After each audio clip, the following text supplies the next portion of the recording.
Welcome. I'm Rogers Anderson, Williamson County Mayor, and today we have Eddie Hood with us, our road superintendent in Williamson County. Thanks for being with us today. Glad to be here.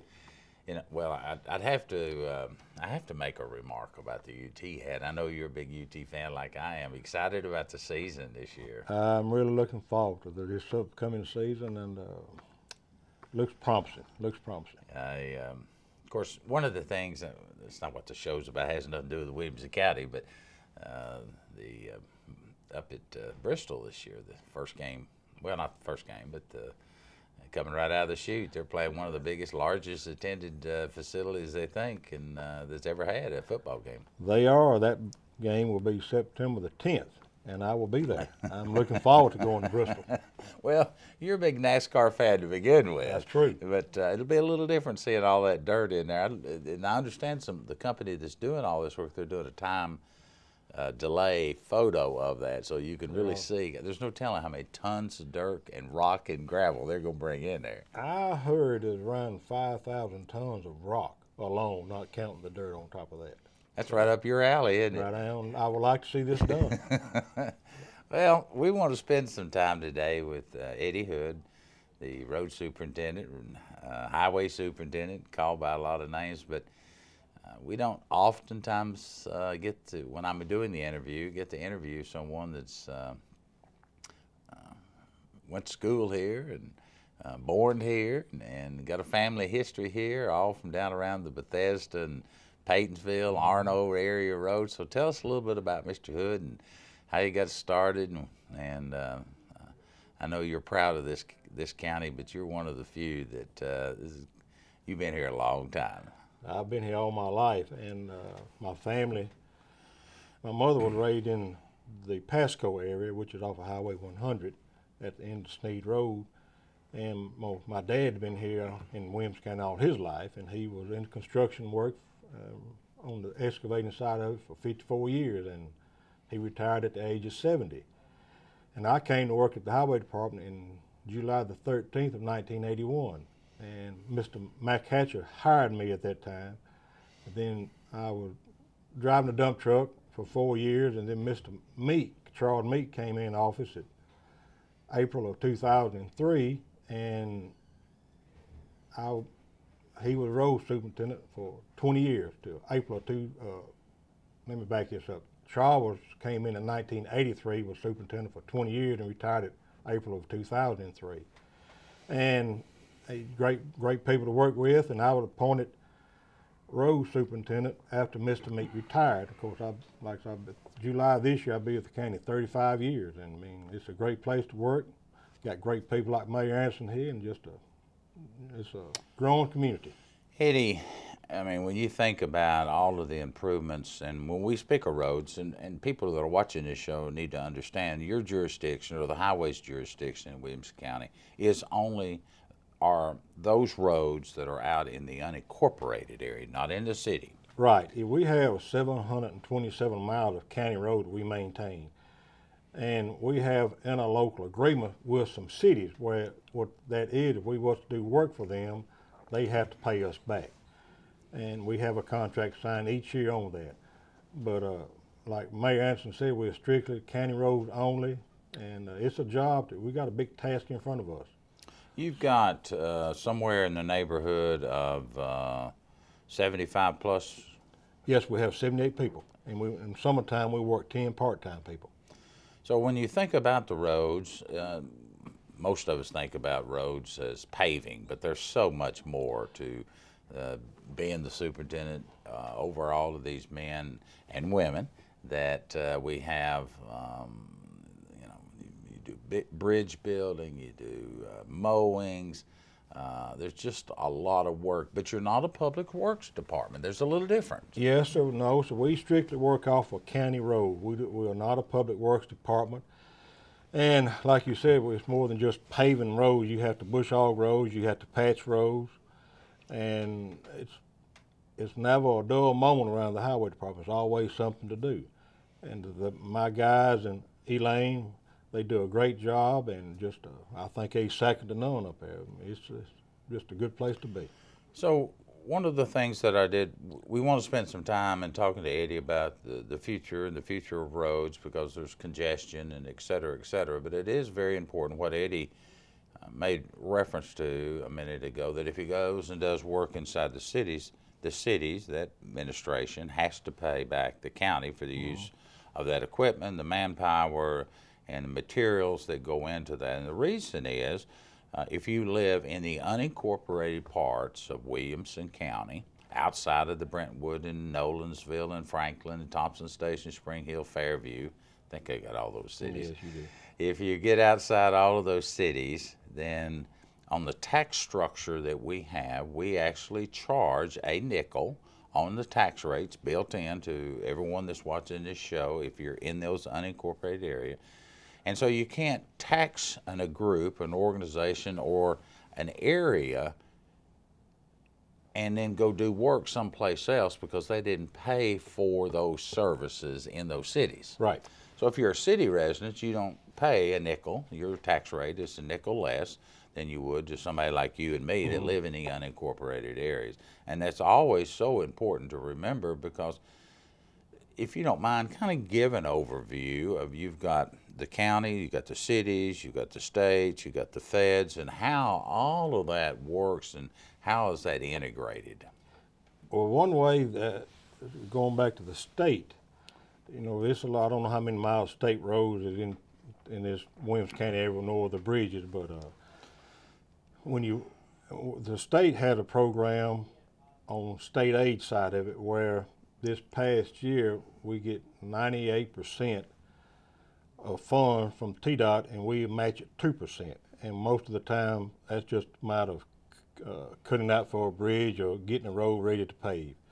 And that's some good funding coming back in to us once we do the job. We pay for it up front, then the state pays us back, and we put it back into our paving budget. And where does that money come from the state? Gasoline Gasoline tax. tax, and that's a big issue that we've kind of been talking about here lately is, you know, you got so many cars now that are electric or get better gas mileage. And, you know, the gasoline tax hadn't been changed since, I believe, 1988. So, you know, they're looking at ways to fund, because prices going up, but the tax rate's staying the same on gasoline. So, you know, maybe trying to tweak that some. Well, it is, and you know, it's a controversial issue because nobody wants to see increased taxes. They don't want to see increased fees, and we don't have anything to do with that. That's a state issue. Yes, sir. That was done through your legislators to either look at how the structure of that is, in other words, leave the tax structured around some other way, and some other funds that come in the highway has access to help pave these roads and build new roads, and we want to get into that. But you've got some of your license plates that you get your car tags here. There are several different pools of money that go into this great big bucket that the highway department has access for funds in which to do this work. Many, many counties, Eddie. There's 95 counties. There are many counties across the state of Tennessee that just do not have the money to do the pavings on the road. You don't have to go very far from our county. Well, that's true. They strictly rely on gasoline tax, and that's what they operate off of. I mean, their county commission gives them no money, and some of them it's hard. I mean, it's hard. I hear some stories. It's just unbelievable. And you can almost tell the difference when you leave our county and go to another surrounding county, the way we pave and how we pave and the frequency of pavement. There's people watching this and say, well, how often do you pave these 700 plus miles of roads that you've got? Each year we come up with a paving list, and our paving schedule is on like an 18-year turnaround. And we try to pave between 32 and 38 miles a year, and that equals around 18, 19 years repavement. And, you know, it depends on the volume of traffic. You got a road with more traffic on it, you may have to hit paving quicker versus a road with less traffic. But, and also, we have just around 3 miles of gravel road left in this county. Some of them may be oil and chip, but the majority of ours is asphalt. So we're going to try to probably knock half of that 3 miles down this year. And but it's one road that's in kind of a southwestern part of the county. It's right by a creek and a bluff, so I mean, it'd be hard to do something with that because it's going to get washed away every time the creek gets up. But it's no hazard on this particular section of road. But we're fortunate to live in Williamson County, and the people keep coming in here, and we're just very fortunate. One of the reasons that I wanted you on the show today was to talk about the future. We have all been told over the last several years, and you don't really even have to be told, you can just go driving, that there's more cars on the road, more vehicles on the road than has ever been. And the future, those people that make those predictions and do those analysis on how many people are going to get to our community by the year 2040, we're supposed to almost double in population. We're at about 205 to 210,000 people now. So somewhere around the year 2040, we're going to have some 400,000 people. Mm-hmm. Now there'll be annexation. When a city annexes, by that I mean they go outside their current city limits and they go into the county, the unincorporated part, and annex. By law, they can do certain things. Right. And when they do that, they take over the jurisdiction of those roads, whether they're subdivisions, inside those cities, whatever it may be. Of course, we have lots of controversy on that going on right now with development. Some people saying, figure out a way to stop it. Others saying, well, it brings prosperity, it helps to keep the economy going. And both of them are good arguments, good conversations. But that's outside of your cup of tea. That's outside what your responsibility is. Your job is to take care of those roads and bridges. And so if you went up to 40,000 foot level and you are 100% in charge and responsible for the roads, which is an unbelievable task that every day, rain or shine, 7 days a week, if there's a pothole, if there's a road that washes away during a bad storm, you're to get it fixed and get out there, including waters that come up over the bridges you mentioned. We have to continue to make our roads safe for our residents. But as you go up 40,000 feet, here recently, we reached out to some, again, consultants, some experts that can get down into the weeds, so to speak, and try to figure out what do we need to do over the next few years for roads to help this flow of traffic. We've also been told that most of the traffic that occurs in Williamson County, about 16 to 17% of the traffic is traffic that's generated from the county into those cities. Right. And we know that there is a large segment of the people that live in cities that go out into the counties. They may go travel to Leapers Fork or Bethesda or Burwood just to see some of the beauty. This company, Collier Engineer, that you've worked with, and RPM, have both come back with a report. They've identified 4 or 5 roads. Let's talk about a little of them. We started talking about this last year, and we got the money approved by the county commission in September of last year. And like Roger said, Collier Engineering and RPM Transportation Consultants did a study of, we picked 4 roads out. We picked Sneed Road, Clovercroft Road, Linwood Way, and Arnold Road. And they done a very thorough study, and this also included the roads that ran into those roads. And they come up ways to better get the traffic to flow through, and some of them involved maybe putting turn lanes in, maybe putting a center lane in and just for traffic can turn off better, and involved maybe putting red lights, widening the bridges out. And they had like a 2020 plan and then a 2030 plan. The 2020 plan come up to around $25 million. Be done with this 2020. The 2030 plan was around $128 million. So you're talking a lot of money, but if you ride out like we do every day in these county roads, you see traffic, and it's not getting no less, it's increasing. So we, as a highway department, need to be proactive and try to start trying to solve some of these issues now that we have, called some of these traffic counts in this report in the year 2030, they're doubling. I mean, And when you say traffic count, Eddie, what do you actually mean? it's where they go out and count cars, and then they prorate it out another 10 years, 15 years, and some of these roads maybe have 7,000 cars on them today. In 2030, they're going to be some of it's 200% increase, more than double. Well, and you look at some of those roads, again, remember, you can only deal with those that are in the unincorporated area. So if they run into, for an example, Clovercroft, if you went from one end to the other, from Nolensville to Franklin. Right. But your job, your responsibility will be those unincorporated areas, and for you and myself to figure out ways to work with our cities for a partnership where the county roads in the city or the state even come in, Highway 96 and Arno. One of the things, though, that you have always been concerned about, it's great to keep the roads paved and all that, but it's safety. That's the main thing we look at. I mean, you have so much more volume of traffic on the road. You want to make a road to be safe, and because of the amount of the traffic here, and that's something we try to.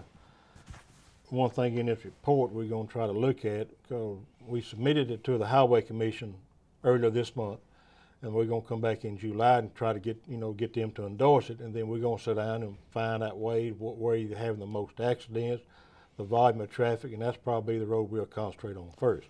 And there'll be some inconvenience when we start these projects as we go down the road. If you live on Sneed Road, or you live on Arnold Road, or any of these other roads, Coleman Road, that one's in there too, and Henpeck Road. That's right. And there's lots of ideas. It doesn't necessarily mean we're going to do every one of those. But we've got to address this traffic issue like our forefathers, like Charles and Matt Catcher did, and before us. The last new road we built was Linwood Way. It was, and it was completed around early in the 2000 ranks. By the time you come on as mayor, Actually, it was in the 90s.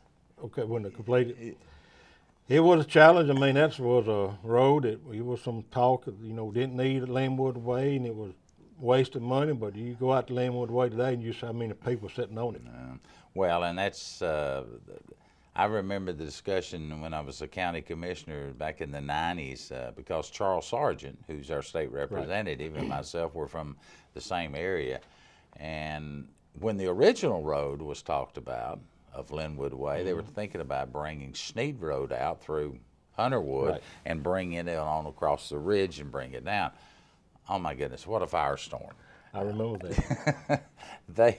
People didn't want the road there. It would separate basically the community, and so a lot of negotiation went on, a lot of positioning went on, and it was finally settled that okay, we'll come down the street across from Barris Chapel, there in front of the Barris Chapel Church of Christ, and we'll start the road once you get through and go up over the mountain and you had to make some modifications out there. We had to do a lot of modification to Linwood Way. Back when we built it, we called it Moore's Lane Extension. That Moore's Lane Extension. And then it changed to Linwood Way in a few years past that. But you got some big hills, big field on Linwood Way. With those came off, we done all the work out in Linwood Way, the highway department did. And we done all the shooting, dynamite, and what we took out of the hill, we put in the slopes in the field, and that's where we may had to haul a little bit from my quarry up here, but 98% of it came from Linwood Way. So it was a challenge, but we got the men, and they like challenges. Well, and you've got a great crew. We do. Second to none. And a lot of those men that were working on Linwood Way, a lot of them have retired.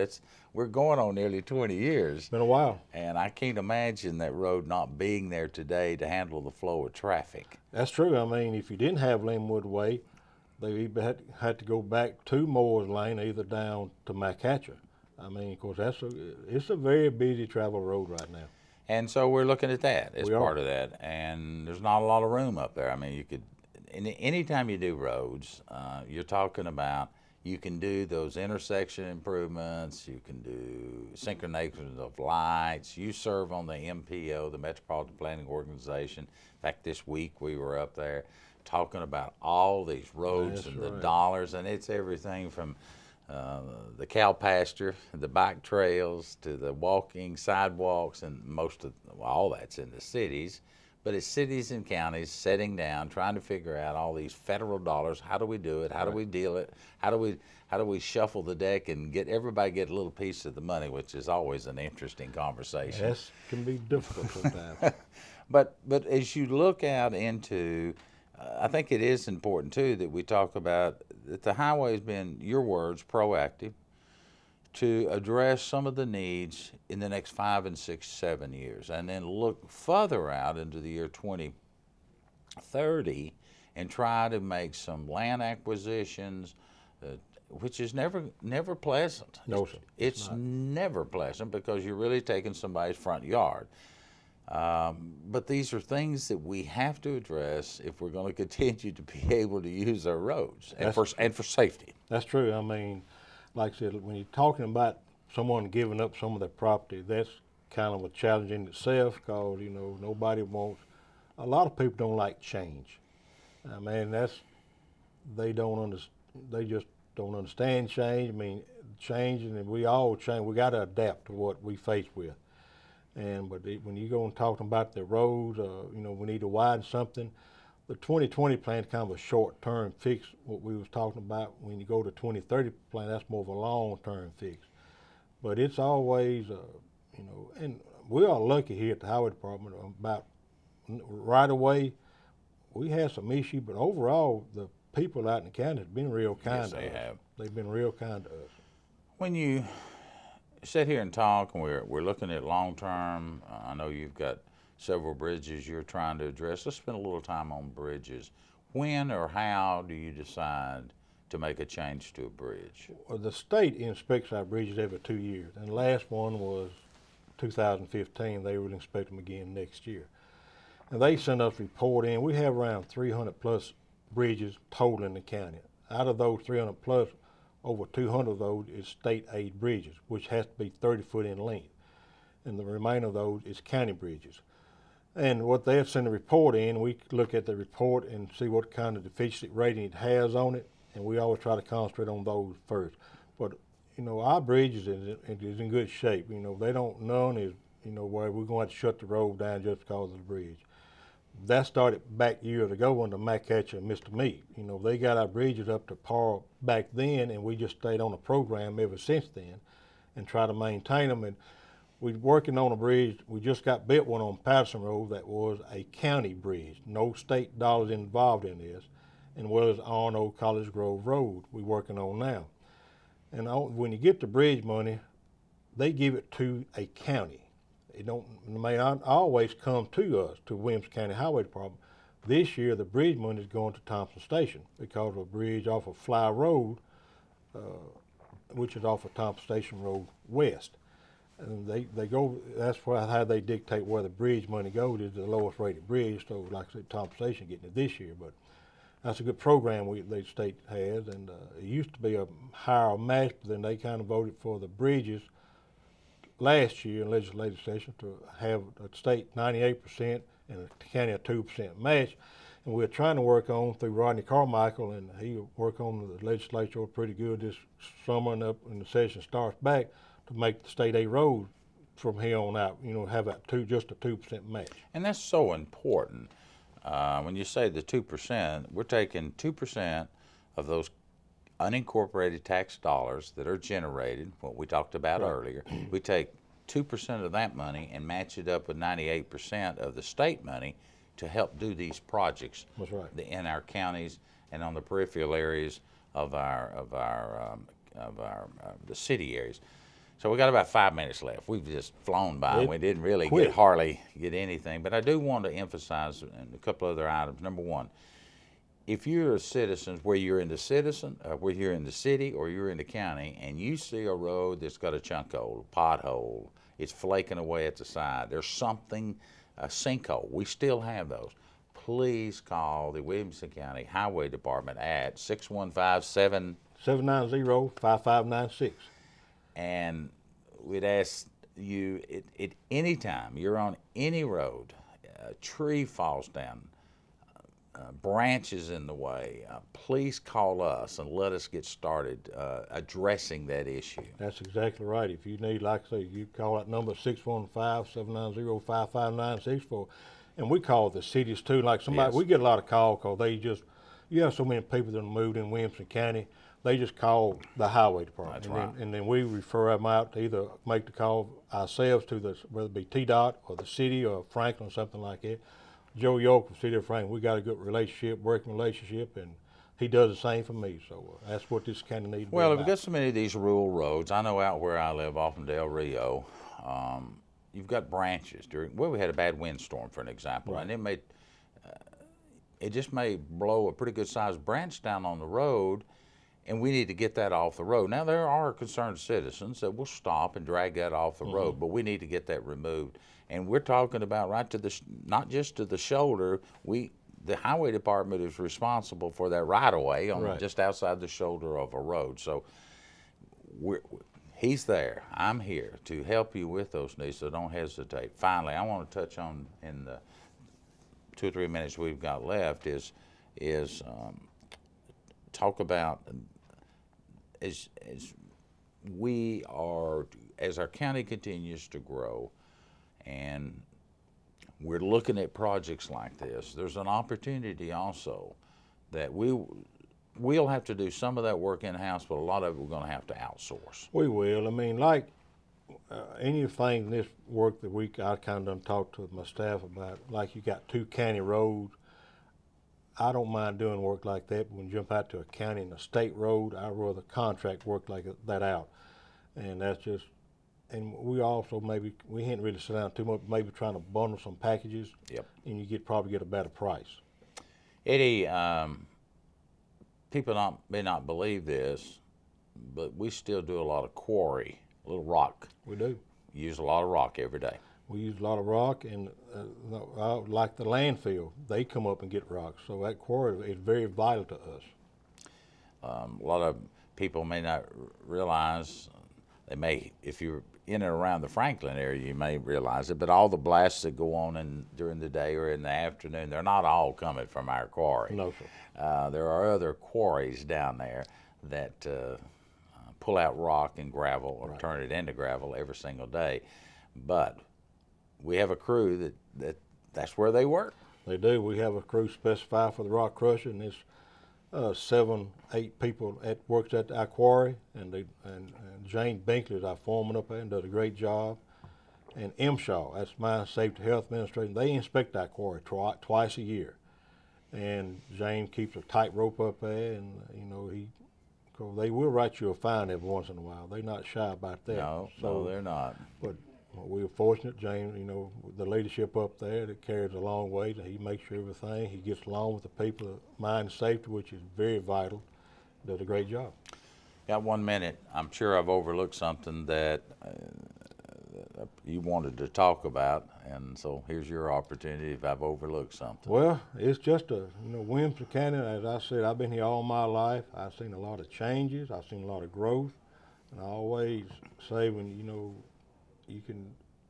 people is here, and we need to start addressing the road problems, to make traffic flow through better, and that's just something that we need to do. We need to look at.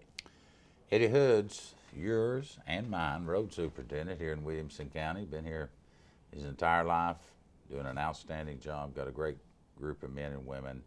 First class. And absolutely, if you got a question, call him. Go down and see him. He's off from Beasley Drive. Eddie, thanks for being with us, and good luck on the project as we go down the road. I'm Roger Anderson. It's time to leave. See you around the county the next time. Have a good day. Thank you.